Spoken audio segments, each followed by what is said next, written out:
Hey, hi you guys. Rod Savala here with Take Up Your Cross channel. Welcome. And today, again, we are in chapters 37 through 40 of Genesis. It's Joseph's life. He has been taken to Egypt. He is in Potiphar's house. Potiphar has bought him as a servant, as a slave. And Joseph runs into an issue with Potiphar's wife where he needs to get out. He needs to leave that situation. And Joseph is a beautiful picture of the believer being confronted with sin and finding a way out, no matter what, running. And that ought to be our approach when sin has so got a hold of you that you think there's no way out. Yes, there is. God will provide you a way out, and you need to run from that sin. And you need to seek God on your knees. You need to seek God through other believers in the family, by the church, praying and seeking your help on your needs.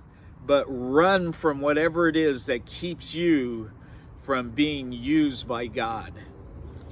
Here in this chapter, at this place, Joseph is taken into Potiphar's house. Potiphar's wife approaches him, and he ends up getting put in prison. But in prison, he becomes a real outstanding figure in the prison. And it turns out at one point that Pharaoh puts his butler and I believe it's the baker into prison because something's happened and he's disappointed with them. And Joseph ends up telling or interpreting their dreams. And this ultimately results in Joseph getting out of prison. But I'd like to ask, how are you doing with the stewardship God has given you? How am I doing proclaiming?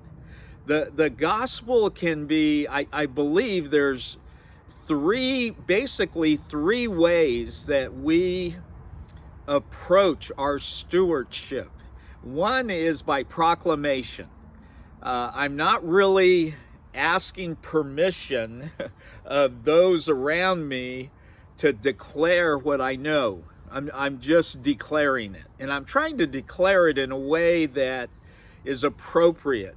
I'm not using a bullhorn and irritating people, getting so close to them that it hurts. But I am making the message a proclamation. It's kind of Jonah's approach when he went to Nineveh. He's proclaiming what God has said. Proclamation is one way. Explanation is another way, where I get to sit down with somebody, or even in my proclamation, I explain that this thing called life is subject to God, to the Creator. But I'm going to explain, especially if somebody isn't familiar with the story, I'm going to go through the Bible and try to explain how man got here, how we got into this condition. Another way is invitation, proclamation, explanation, and invitation, where I'm saying, come and see what this book has to say about your life, about my life.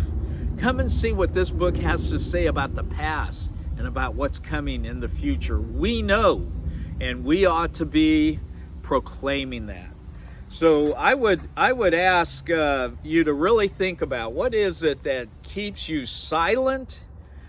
Is there something in your life and my life that I need to deal with, I need to run from, so that I can be part of this amazing proclamation, explanation, and invitation of the gospel, the amazing good news that God has made a way for us to get back to Him. So again, we're taking time to study, to know His Word, and getting ready to tell others about the Savior. Okay, God bless you.